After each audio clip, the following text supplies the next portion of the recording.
friends, it's Christy. Welcome back to my channel and welcome to day 6 of my 2021 Valentine card series. Today I'm going to be making a card using Sunny Studios Breakfast Puns stamp set. So I've stamped out my images in Lawn Fawn jet black ink on some Nina Solar White cardstock, and I'll be coloring with my Copic markers. I'm starting with my egg yolk, and for that I'm using Y13, Y15, and Y17. So I put a nice thick shadow down toward the bottom with the Y17 and then blended that out with the Y15 and left a little bit of an area for that Y13 in the center. And then I'm going to use the Y11, Y13, and Y15 to color in the little pat of butter over on the right hand side. Next, I'll use BG10, BG11, and BG13, and I'm going to add a little bit of shading to the white of the egg with the BG10, just by kind of drawing around the outside edge, and I'm not going to even blend that out. I'm just going to leave it as is. Just gives it a little dimension and lifts it off the page. And then I'm going to use these 3 shades to color in the little coffee cup or teacup, whatever you want it to be. And I'm starting with that BG13 and putting the color on the outside edges so that it will look really round. And then I'm going to blend that out with the BG11, and I'm going to save a nice area for that highlight with that BG10 in the center, because that would be where the light would be hitting it. I'm also going to make sure to add the shading to the back rim and the handle as well. And I will be coloring the plate to match. I just wanted to concentrate on the cup first, and then I'll go in and do that saucer. So I'm starting with that BG13 again and doing a deeper shadow on the back so that it looks recessed, because that cup would be casting a shadow there, and then keeping it more light in the front. And I also use that BG10 to add a little bit of shading to the glass, just tracing the lines that the artist has drawn. And then for the juice, I'm going to use YR02, YR04, and YR07. So I'm going to continue shading it just like I did the teacup, with the darkest on the outside edge and also a little bit at the top where that line is drawn. And then I will blend toward the center with the YR04. And yeah, I'm not entirely sure that this is a perfect orange juice combination, but I didn't have anything in my Copic collection that was any closer. So if you guys know of an orange combo that really does look like the shade of orange juice, let me know down in the comments. So once I had my mid-tone laid in, I blended out with the YR02 in the center. And then I'm moving on to my little orange slice at the top. So I used the YR07 for the rind. And then I wanted to pull in something lighter for the pulp. So I'm going to use YR02 for that, and basically just colored in all of the area around those little triangular sections. And then for the little actual bits of orange, I'm going to use the YR04 at the top, and then toward the tip I'll add the YR02. So just filling those in. And then I'm going on to my bacon, and for that I'll use E15, E17, and E19. So I'm adding that E19 to the top and the bottom. I'm doing a pretty deep shadow there because usually that's the area on the ends that gets the most crispy. So I wanted to represent that. And then I'll begin to blend that out with the E17, just bringing that color towards the center. I'm going to do a little bit of a thicker section with that E17 on the bottom and a little bit thinner on the top, because I still want to keep the area where that little face is nice and light. So for that, I will come in with the E15 and just fill in the rest of that white space, carefully coloring around those little ribbons of fat in the centers. So for that, I'm going to grab the E11 and just kind of add a little bit of shading at the top and bottom and let it fade off to the white in the center.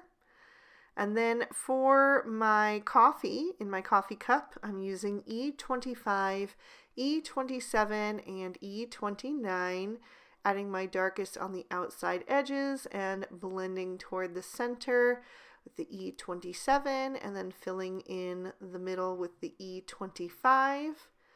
And then for my toast, I'm going to use E51, E53, and E57. So I'm just using that E57 to color in the crust. It's such a thin little area that there's really no room to blend anything. So I just filled it in solid with that E57. And then for the bread part, I'm going to start with that E53 and add a little bit of that to the outside edge because that's where it gets the most toasty usually. And then I'll blend towards the jam section with the E51. I wanted my jam to be strawberry, not only because it's my personal preference on toast, but also because that red tone is going to tie into our Valentine theme and the pattern paper. And also we've got those cute little strawberries stamped out. So for this color, I picked R22, R24, and R29.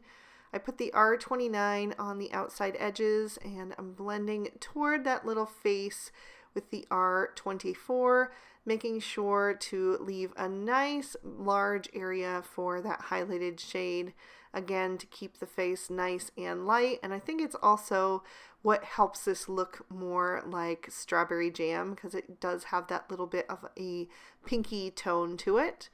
So I'm going to color all the way around to the mouth. And then I will also use these shades for my little strawberries.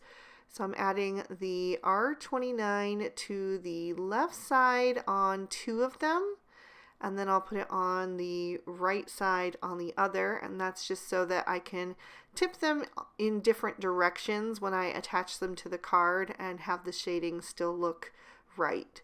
So I'm blending that out with the R24 again, and then I'll use the R22 as my highlight. And I'll go back and add a little more detail to those later on to help them look even more like strawberries. For now, I'm going to take that R22 and color in the little tongues on the open mouths. And then I'll use G28 to color in my strawberry tops, just the one shade since it's such a small little area. For the bottom of my donut, I'm using E41, E42, and E43, adding a nice deep shadow up under that frosting because I'm imagining that it's nice and thick, and then blending down toward the bottom with the E42 and then the E41.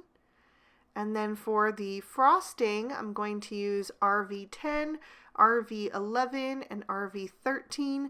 I thought it would be fun to have some strawberry frosting to match our strawberry jam, but you know, it's got that more of a frosting look, so we went with a paler pink.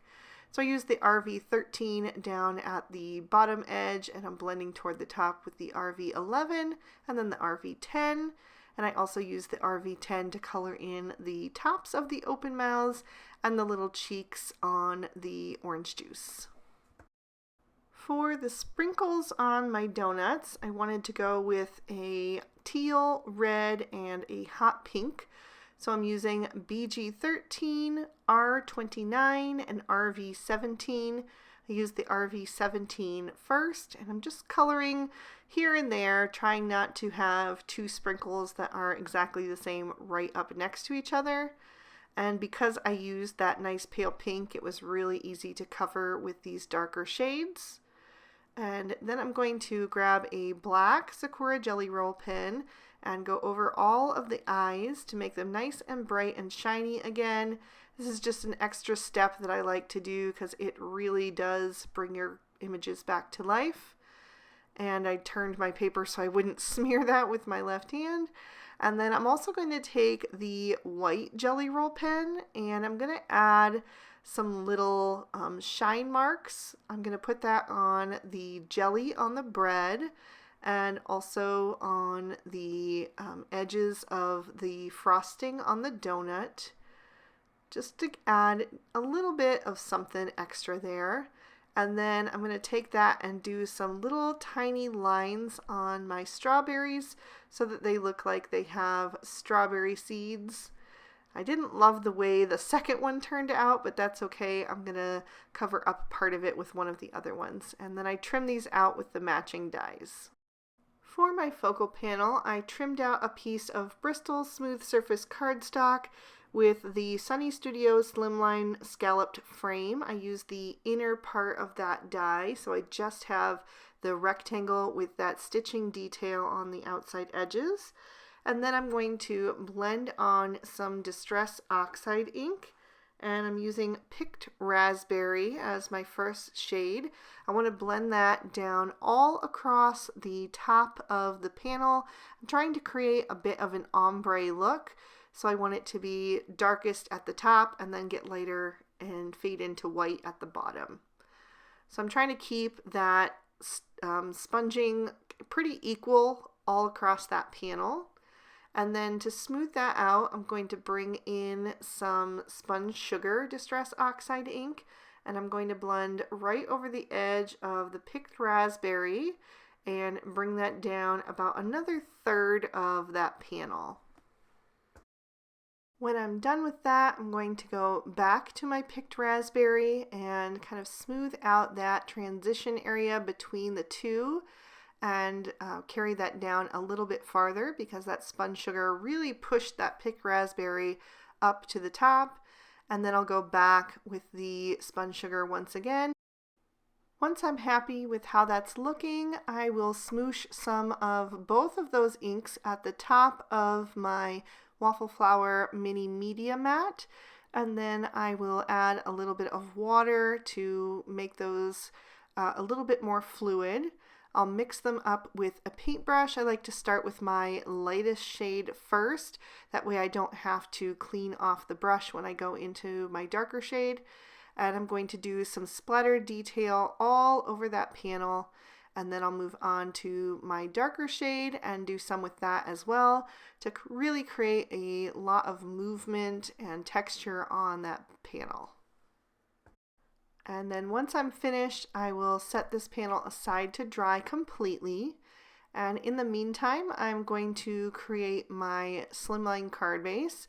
So I'm taking a piece of Lawn Fawn raspberry cardstock and cutting it down to be 8.5 by 7 inches. And then I'll grab my scoring board and my Lawn Fawn Teflon bone folder, and I'm going to score that in half at the 3.5 inch mark. And that cardstock is too long, so I always have to do about half of it and then go back and flip it over to do the other half. And then I will make sure that those edges line up nice and straight and smooth out the spine with my bone folder. And I love that this one does not leave those shiny marks that some bone folders do. So now I'm going to move on to my pattern papers. I'm using the Simple Stories Sweet Talk 6x8 pad, and I'm going to use two different prints to feature on my card. The one is this plaid print that is really gorgeous and pulls in a lot of the shades that I used on my coloring. And then the other print that I decided to use is this red tone on tone with the little hearts. So I'm going to trim both of those down to fit the front of my card. But before I adhere those, I want to stamp my sentiment. I'm actually putting together quite a long sentiment on today's card. I'm stamping that out in VersaFine Onyx Black ink. And the sentiment that I put together was, "Don't go bacon my heart. I do not know what I would do without you." So it's going to really tie in with several of those images. It was unfortunate though that the ink did smear when I stamped it, so I had to re-stamp that sentiment onto some plain white cardstock, and I was much more careful not to push down too hard on the door of my Misty because those letters are so thin. It's really easy to smear if that shifts even the tiniest bit. So I was really careful the second time around, and it stamped out perfectly. And then I'm going to create an insert for the inside of my card since I'm using a dark colored cardstock. This is just the easiest. So I die cut that same rectangular panel again, and I'm stamping the waffle image, which was the only one that I didn't fit on the front, and the sentiment that says, "I love you a waffle lot." So now that I've got all of my various elements ready to go, I'm going to start assembling the card. First thing I'm going to do is add the insert to the inside and just make sure that that is centered so I have equal amounts of cardstock showing on all four sides. And then I'm going to take my pattern paper, and I did trim that down because it is 8 inches long and this card base is actually 8.5 inches long. So I cut that in half so that I could span the entire card front, and I'm leaving about a 1/16 of an inch on the outside edge there. And then that red print with the tiny little hearts is going to cover up that gap in the center so it will look like one continuous piece. So I'm just making sure that that is centered on the card, and then I can grab my focal panel, and I've added some Scotch 3M foam tape to the back of that so that it'll have a little bit of dimension on the card. So I'm peeling off those release papers, and then I'm going to center that. And I really love how that looks with that plaid print in the back. I trimmed down my sentiment into a thin strip, and now I'm taking my Cutter Bee scissors and doing a little fishtail end on each side so that it gives it a more finished look. So I just cut up from the side and then bring the corners to meet that first cut. And then I'm going to glue that in place right over top of the smeared sentiment. So that will go and disguise that completely. So you guys are the only ones who will ever know that I screwed up.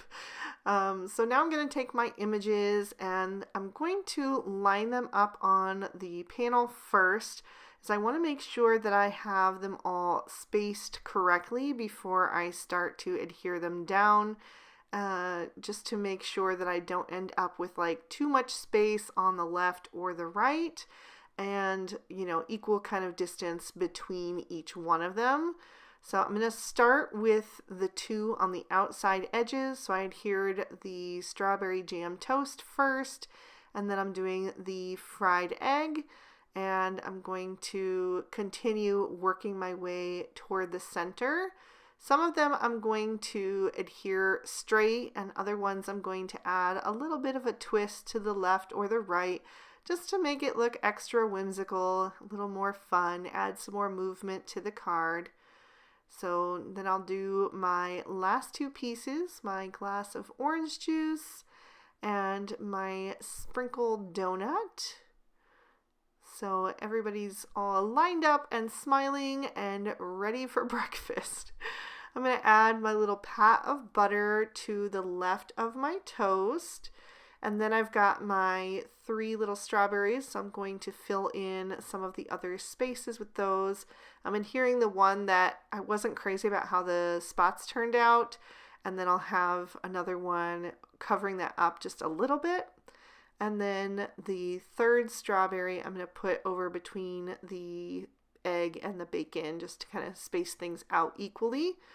And then I'm going to take the tiny little heart that is included in the set, and I'm stamping out a whole bunch of little hearts in the background to add to that splatter detail. And I did those in both the picked raspberry and then also some candied apple distress oxide ink. And then I'm also going to take some Studio Katia iridescent hearts, And I just poured those into my Twiddler's Nook Cloud embellishment tray. I love this tray for this kind of embellishment. It's so fun and easy to use, plus it's adorable. So I'm adding some dabs of glue where I want those hearts to go, and then I'm using my Studio Katia embellishment wand to pick those up and set them in place right over top of the glue. I find this is the easiest way to adhere them. And I like to start with just a few at once and then see from there if I want to add any more. I thought that was good, so I just used the little notch in the tray to dump the rest of the hearts back into the container. And I can't have a card without some Stardust stickles, so I'm going to add some of that as well.